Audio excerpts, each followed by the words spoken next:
먼저 이 비유를 이해하기 위해서는 게네사렛에서의 사건이 어떤 문맥 속에서 나오는지를 우리는 봐야 합니다. 마태복음과 마가복음에는 공이 예수님께서 게네사렛 지방으로 옮겨가시기 전에 예수님께 일어났던 일을 네 가지로 기록하고 있었습니다. 첫 번째, 예수님께서 고향에서 배척을 당하신 사건. 두 번째, 세례 요한의 죽음에 관한 기사. 세 번째, 오병이어의 기적. 네 번째, 예수님께서 무리를 거르신 사건입니다. 그리고 게네사렛에서의 이야기가 나오고 오늘 비유가 나옵니다. 그래서 지난주에는 예수님께서 고향에서 배척을 당하신 사건과 세례 요한의 죽음에 관한 내용을 우리가 나눴습니다. 그리고 이어지는 것이 오병이어의 기적이에요. 오늘은 그 오병이어와 배에서 풍랑을 당하고 있는 그 제자들에게 무리를 걸어오시는 예수님에 관한 말씀까지 나누고 다음 주에 결론을 내리도록 하겠습니다. 오병이어의 기적은 우리가 잘 알고 있듯이 하늘에 만나러 오신 예수님께서 하나님의 예정, 은혜와 긍휼이 부어진 백성들의 먹이가 되셔서 먹히시고, 그게 십자가잖아요. 그들에게 하늘의 생명을 선물로 주시는 구원의 이야기를 모형적으로 보여준 사건입니다. 오병이어의 사건에서 우리가 깊이 있게 봐야 할 것은 제자들의 현실을 인지하는 거예요. 제자들의 현실적인 인식은 눈에 보이는 현실과 상식과 경험에 묶여 있습니다. 제자들이 그렇다는 거예요. 무리가 배가 고프니까 먹을 것을 먹여야 한다라는 현실적인 인식에 묶여 있어요.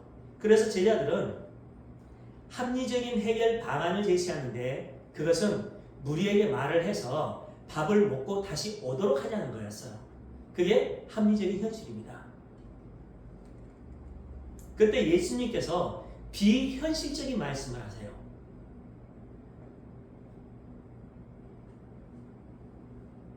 너희가 너희에게 있는 것으로 먹게 하라. 제자들은 수만 명에게 우리에게 있는 적은 양의 오병이어를 가지고 어떻게 나눠주냐고 하면서 황당해합니다.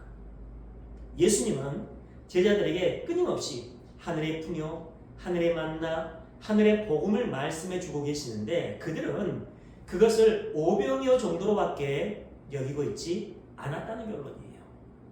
예수님, 하나님의 언약을 수만 명 앞에서의 물고기 2마리와 보리떡 5개 정도로 여기고 있었다는 것입니다. 당시 일반적인 떡의 크기는 지름이 15cm 정도 되고 두께가 1.5cm의 누룩을 넣은 둥근 모양의 떡이었어요. 요한복음 6장 9절과 13절을 보시면요, 오병이어의 떡이 보리떡이라고 기록되어 있습니다. 근데 그것은 당시 거칠고 값싼 떡이었어요. 물고기라는 단어의 헬라어 옵사리오는 작은 물고기를 의미해요. 큰 물고기 아닙니다. 그것은 빵을 먹다가 목이 마르면 빨아먹었던 생선 조림의 작은 물고기였어요. 그냥 빨아먹는 정도. 생존 세계에서 육적인 만족만을 위해 살아가는 자들, 그것만을 바라보는 자들에게 있어서 하나님의 복음은 수만 명 앞에서의 오병이어 정도로 보인다는 것을 설명해 주고 있는 거예요. 너희에게 있는 것을 주라고 하셨는데 그들에게 있는 것을 내놨더니 작은 물고기 2마리와 작은 크기의 보리떡 5개밖에 없었다는 말입니다. 그런데 예수님께서 축사를 하시고 나눠주라고 하셨고 거기에 있는 수만 명이 먹고 12강조류가 나눠드렸어요. 어린아이가 먹었던 그 작은 것들이 예수님의 손에 올려졌더니 수만 명이 먹고도 12강조류가 남는 상상할 수 없는 역사가 일어나더라는 겁니다. 불가능이 예수님의 손에 올려졌더니 가능으로 바뀌더라는 거예요. 그것이 천국입니다. 마치 눈에 보이지 않을 정도로 작은 겨자씨를 천국으로 비유하고 있는 형국입니다. 그것은 너희들은 지금 세상적인 현실을 바라보느라 생존 세계만 바라보느라 생명에 대한 관심을 두지 않아서 내가 너에게 준 생명의 말씀을 오병이어 정도로밖에 여기고 있지 않은데 그 안에 무엇이 있는지 보라고 하시면서 보여주신 거예요. 그게 오병이어의 사건입니다. 그것이 진짜 하늘의 풍요라는 것을 보여주고 있습니다. 우리가 영원히 영생을 누릴 그 풍요. 세상 사람들을 육적으로 먹이는 것이 하늘의 뜻이었다면 오병이어의 기적은 매일매일 우리의 삶 속에서 지금도 일어나야 합니다. 끊임없이. 오병이어와 칠병이어 딱 두 곳밖에 일어나지 않았어요. 그것은 유대인의 구원과 이방인의 구원을 설명하기 위한 두 가지의 기적이었던 것입니다. 그렇게 예수님은요, 생존의 문제는 아닌 생명의 문제를 해결해 주기 위해 오신 분이라는 것을 설명해 주기 위해 오병이어를 가지고 수만 명을 먹이셨던 거예요. 한 사람만 먹었던 게 아니라. 이것이 진짜 생명의 양식이라는 것을 보여주신 것입니다. 만일 우리가 세상에서 하늘의 풍요를 현실화시켜서 받는다면 진수성찬이 차려져 있어야 됩니다. 그러나 하늘의 풍요는 세상에서 은닉되어 있다는 것을 보여주고 있는 겁니다. 그게 천국의 은닉성이에요. 그래서 오병이에요. 그러나 그 안에는 진짜 생명, 예수 그리스도의 생명이 들어있다는 것입니다. 보세요. 예수님께서 너에게 있는 것으로 주라고 했을 때 제자들이 내놓았던 것이 오병이었는데 나중에 사도행전으로 가면요, 베드로와 요한이 뭐라고 얘기를 하냐면 은과 금은 내게 없지만 은과 금과 같은 그 세상적인 것들은 내게 없지만 그것과는 비교할 수 없는 내게 있는 것으로 너에게 주노니 나사렛 예수의 이름으로 일어나 걸어라 라고 얘기를 합니다. 이것이 우리가 가지고 있는 것이라는 말이에요. 우리가 가지고 있는 것. 우리가 기대하고 추구하는 것이 세상적인 것이 아니라 하늘의 것이라는 믿음의 고백이 있어야 한다는 것입니다. 근데 하나님을 믿는다고 하는 자들, 이 신앙 고백으로 살아야 할 교회들마저도 은가금을 추구합니다. 그게 하나님의 복을 받는 것이에요. 아닙니다. 사망의 증상에 앉아 있었던 그가 하늘의 생명으로 일어나게 되는 하늘의 풍요를 우리가 가지고 있는 거예요. 제자들이 나중에는 그것을 알게 됩니다. 깨닫게 돼요. 나중에는. 그래서 자신의 생명마저도 귀한 것으로 여기지 않습니다. 그걸 깨달았기 때문에 그런 거예요. 사람들이 세상의 현실, 생존 세계의 현실만 바라보다 보니까 오병이어 안에 갇혀 있는 거예요. 그 안에. 이것으로 뭘 하겠냐는 거죠. 내게 많은 부와 명예를 줘보라는 거죠. 하나님을 위해서 내가 멋지게 살아보겠다는 겁니다. 그게 오병이어 안에 갇혀 있는 자들의 삶입니다. 생각과 사상. 그러나 예수 그리스도의 생명의 복음을 알고 나면 생존 세계에서 필요한 은과 금은 내게 없지만 내게 있는 것으로 내게 주노니 나사렛 예수 그리스도의 이름으로 일어나 걸으라 라는 절대적인 믿음으로 살 수 있게 된다는 겁니다. 그게 우리가 추구하며 지향하며 나가야 될 믿음의 현 주소라는 것입니다. 우리에게로 이런 당당함이 있어야 해요. 가난하면 어떻습니까? 우리에게도 예수님의 생명의 복음이 있잖아요. 내게 있는 세상의 것이 아니라 내게 있는 하늘의 것을 자랑할 수 있는 그런 진짜 하나님의 백성들이 되어야 한다는 것입니다.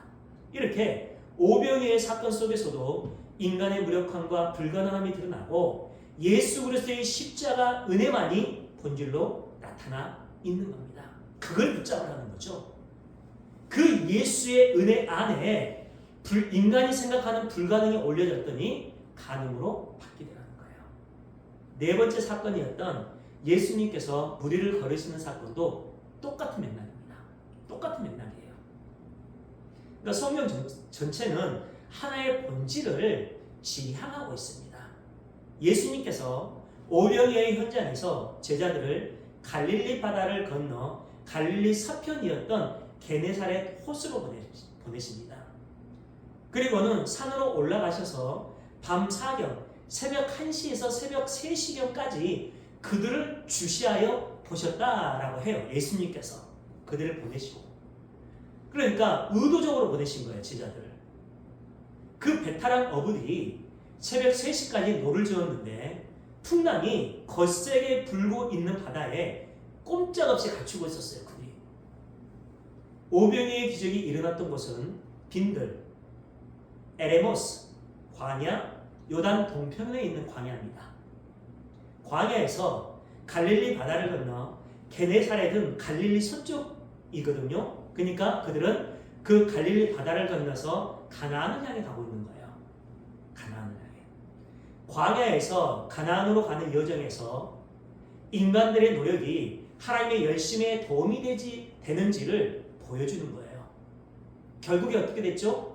그들이 풍랑 하나 이기지 못해서 밤새도록 노를 저어도 도착하지 못했다는 것은 인간의 열심과 노력은 하나님의 일하심과 계획하심 앞에 전혀 도움이 되지 않는다는 결론을 그 사건의 그림을 통해서 우리에게 보여주는 겁니다. 이 사건은요, 복음서 전체를 봤을 때 예수님이 딱 한 번 제자들 뒤로 물러나 있는 사건이에요. 그죠? 제자들 뒤에 물러서서 그들을 새벽 3시까지 지켜보고 있었다 그러잖아요. 사사기를 보시면 광야에서 이스라엘을 인도했던 불기둥과 구름기둥, 그게 뭡니까? 여호와의 사자. 그 여호와의 사자는 하나님이 보내신 하나님, 즉 예수 그리스도를 상징적으로 보여주고 있어요. 그 하나님의 사자예요. 광야에서 그 여호와의 사자가 홍해 앞에서 딱 한 번 백성들 뒤로 물러가서 백성들이 홍해를 건널 때까지 지켜보고 있었잖아요. 그렇다면 예수님께서 무리를 걷는 사건은 홍해를 건너는 사건임을 우리는 알 수 있습니다. 그러니까 여기에는 구원의 이야기가 있는데 그 이야기가 어떻게 들어있는지를 한번 봐보겠습니다. 예수님께서 밤 사경에, 즉 새벽 1시에서 3시경에 그때까지도 그 사이에 풍랑 속에서 호죽되고 있었던 그 제자들에게 다가가시는데 어떻게 다가가십니까? 무리를 걸어서 다가가십니다. 그 풍랑을 뚫고. 그때 제자들이 예수님을 보고 뭐라고 외쳐요? 유령이다 라고 외칩니다. 잘 생각해 보세요. 제자들이 갑자기 예수님을 유령이라고 외쳤던 이유를 오병이어 사건과 연결해서 한번 생각해 보세요. 오병이어의 기적에서 인간들이 자신들의 육적인 생존에 묶여 있을 때 예수님의 그 생명의 말씀을 어떻게 여겼습니까? 오병이어의 보잘것없는 것, 불가능한 것으로 여겼잖아요. 제자들이 풍랑 속에서 육적인 생존 세계 속에 허죽되고 있을 때 그들에게 생명을 주시는 예수님이 유령으로 여겼다는 뜻입니다. 아무것도 할 수 없는 유령 같은 존재. 성도라는 사람들이 육적인 세계에서 육적인 생존의 문제에 묶여 살아갈 때 예수님은 불가능한 유령으로 여겨진다는 거예요. 그걸 보여주고 있습니다. 생각해 보세요. 우리의 문제가 예수님에 의해 바로바로 해결되던가요? 아니죠. 예수님은 유령처럼 잡히지가 않습니다. 남들에게 보이기 위해 응답받았다는 결과를 찾으려고 노력은 하지만 사실은 유령처럼 잡히지 않을 때가 너무나 많아요. 그것이 하나님 나라의 은닉성입니다. 예수 그리스도의 은닉성. 그때에도 예수님은 침묵하지 않고 계신다는 것을 우리에게 보여주는 거예요.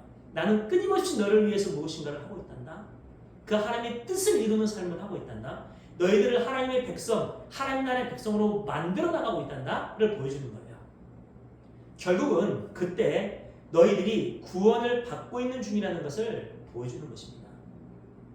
제자들이 생존 세계 속에서 그들의 육적인 현실이었던 풍랑에 묶여 있을 때 그들에게 생명을 주시는 예수님이 유령으로 보는 거예요. 예수님이 예루살렘 성에 입성하실 때 그들을 향해 호산나 외쳤던 그 수많은 군중들 기억나시죠? 예수님을 비롯한 그들이 왜 그랬습니까? 그들의 생존 세계 속에 묶여 있었을 때 그 세계관으로 바라봤던 예수님이 자기들을 그 정치적 군사적인 로마의 압제에서 자신들을 구원해줄 그런 메시아로 생각을 했던 거예요. 마카비.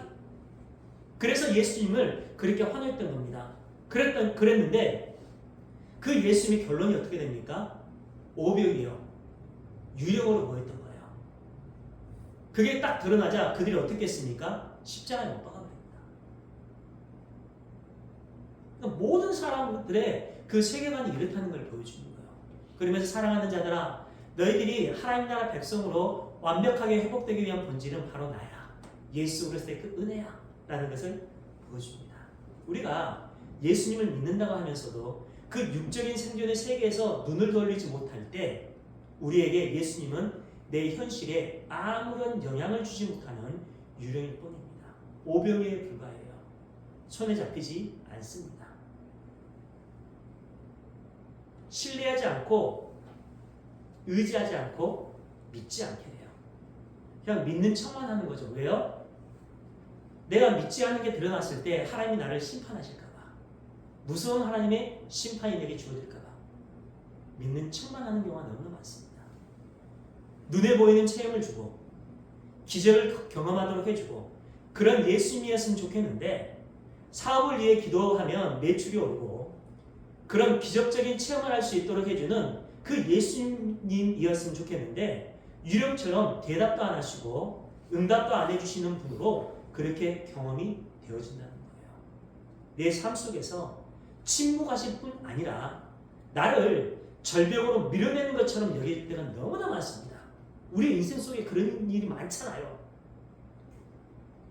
그 절벽이 보일 때는요. 예수님 제발 도와달라는 말을 하지 않을 테니까 밀지만 말라고 할 때가 많습니다. 성도의 삶 속에서는 그런 일들이 비일비재하게 일어나는데 그것이 현실의 세계 속에 묶여있는 예수님에 대한 유대주의 인식입니다. 유력처럼 여기는 거예요. 예수님은 그런 제자들에게 다가오십니다. 예수님이 나타나시면요. 당신의 능력을 보여주기 위함도 아니고 제자들을 도와주기 위함도 아니에요. 이걸 오해하면 안 됩니다. 만일 예수님께서 당신의 능력을 보여주기 위한 것을 목적으로 하셨다면 십자가 위에서도 능력을 보여주시면서 살아나셨어야 해요. 예수님은 그런 것을 보여주기 위해 제자들을 건너게 하신 것도 아니고 제자들을 도와주기 위한 목적으로 나타나신 것도 아닙니다.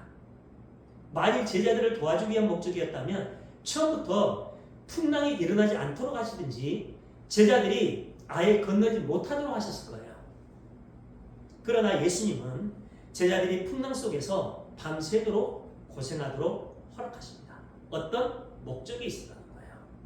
그것은 예수님께서 제자들에게 아니 성경의 독자들에게 구원이 무엇인지를 교훈하고 계신 것입니다. 제자들은 오병이의 기적 현장에서 자기들이 나누어주는 떡과 물고기가 줄어들지를 않자 기고만장했을 거예요. 신뢰하지 않고 믿지 않았던 것은 완전히 숨겨버리고 기고만장했을 거예요. 내가 섬기는 우리의 스승이 이 정도다. 내가 이 정도 능력 있는 자야. 라고 했을 겁니다.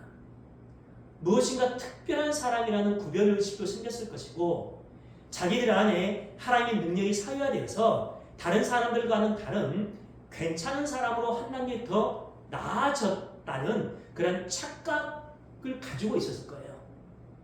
그러나 하나님의 말씀은 그 성령은 우리에게 오셔서 우리를 괜찮은 사람으로 바꾸시는 것이 아니라 죄가 무엇인지를 분별할 수 있는 눈을 주십니다.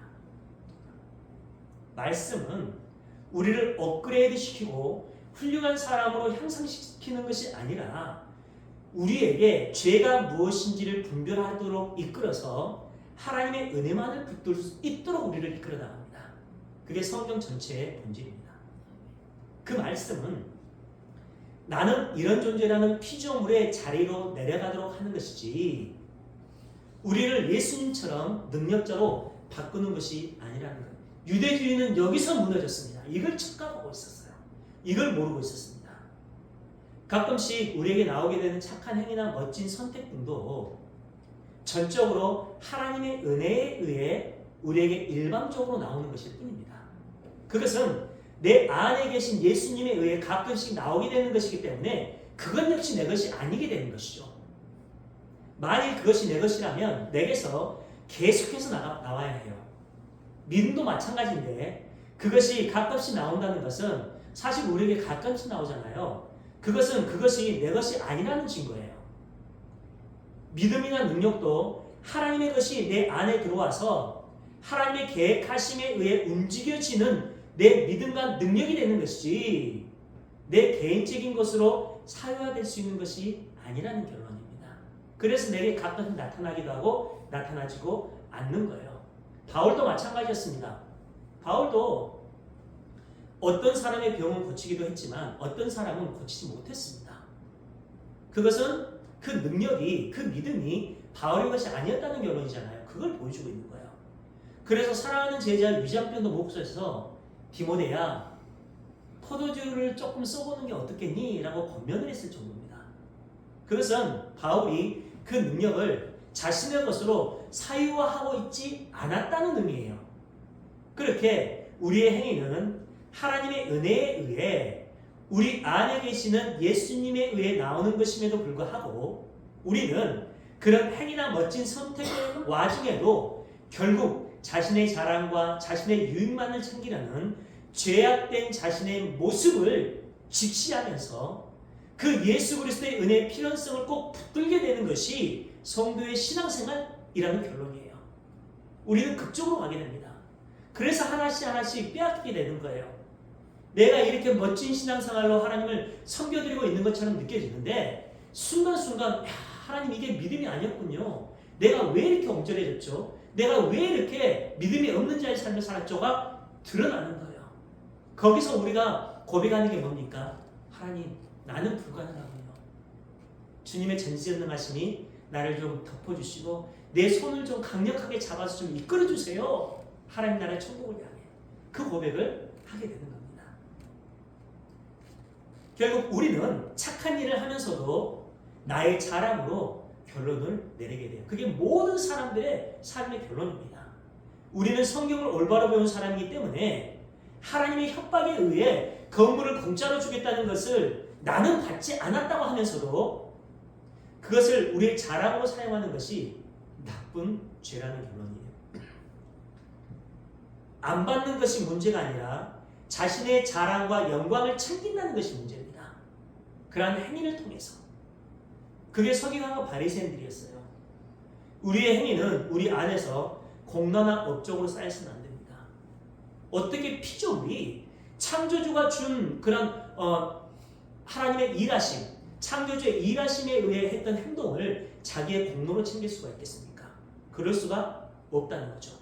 근데 그런 행위 몇 가지를 해놓고 나는 다른 사람들과는 다르다는 그 구별 의식, 그 의식으로 자신의 위치를 올려놓는 것이 죄라는 겁니다. 그 이야기를 하고 있는 거예요.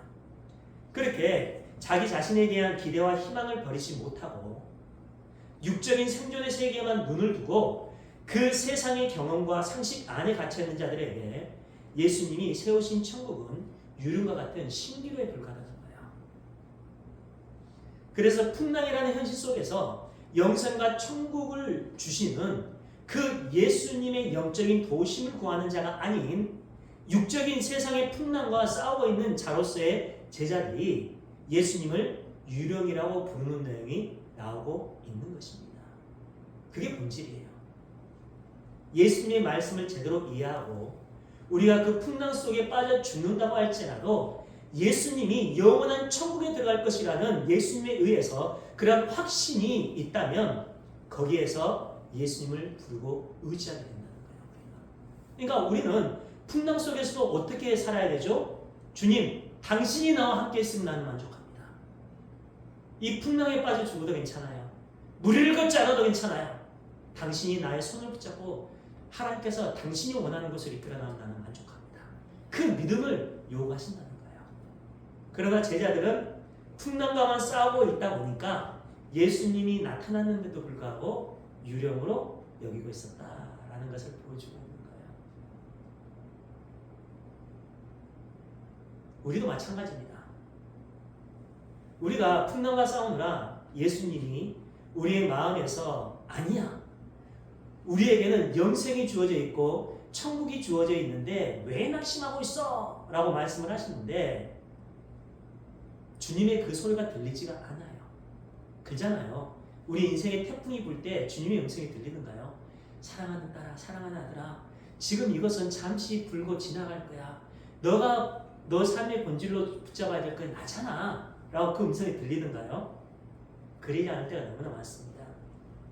예수님을 유령으로 여기면서 살고 있는 거예요. 유대주의, 율법주의 속에 들어있는 것입니다. 예수님은 베드로라는 인물을 통해서 구원의 본질에 대해 또한 설명을 해주고 있어요.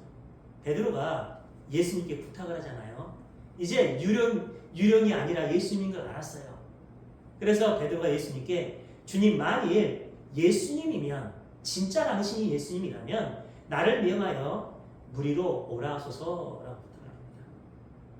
주님께서 베드로에게 오라 라고 말씀을 하시자 베드로가 물 위를 걸어요. 그렇잖아요. 근데 물 위를 걷던 베드로가 바람을 보고 두려워서 물속에 빠져버립니다. 창세기에 노아의 홍수 사건을 보시면요, 기식하는 모든 생명체가 홍수에 빠져서 죽듯이 베드로는 기식하는 모든 것이 빠져 죽어야 하는 그 사망의 물 아래로 빠지고 있는 거예요.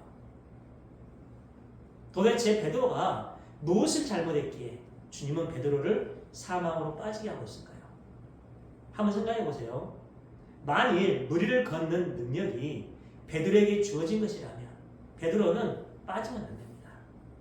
풍랑 정도가 아니라 허리케인이 와도 그 능력이 베드로의 것이기 때문에 절대로 빠져서는 안 돼요. 그잖아요. 그런데 그 베드로가 빠졌다는 것은 그 능력이 베드로에게 사유화되어서 주어지지 않았다는 결론입니다.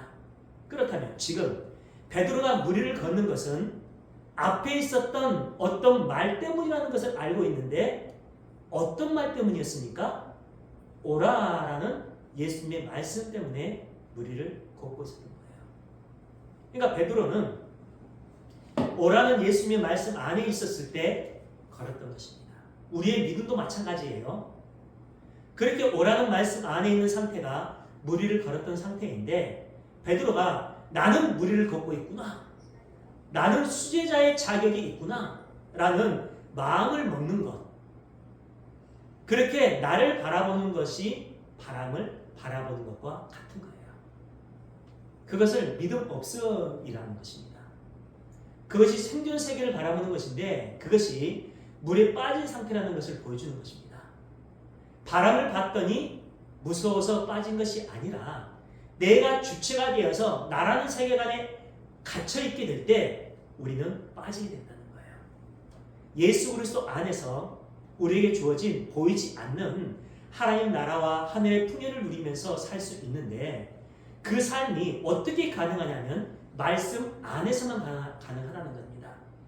그러니까 베드로가 오라는 하나님의 말씀 안에 있었을 때는 물 위를 걸었지만 그 말씀에서 나와서 야, 내가 이 정도로 괜찮구나, 내가 이 정도로 물 위를 걸을 수 있는 능력이 내게 있구나 라는 생각을 하는 순간 그는 빠지게 된 거예요.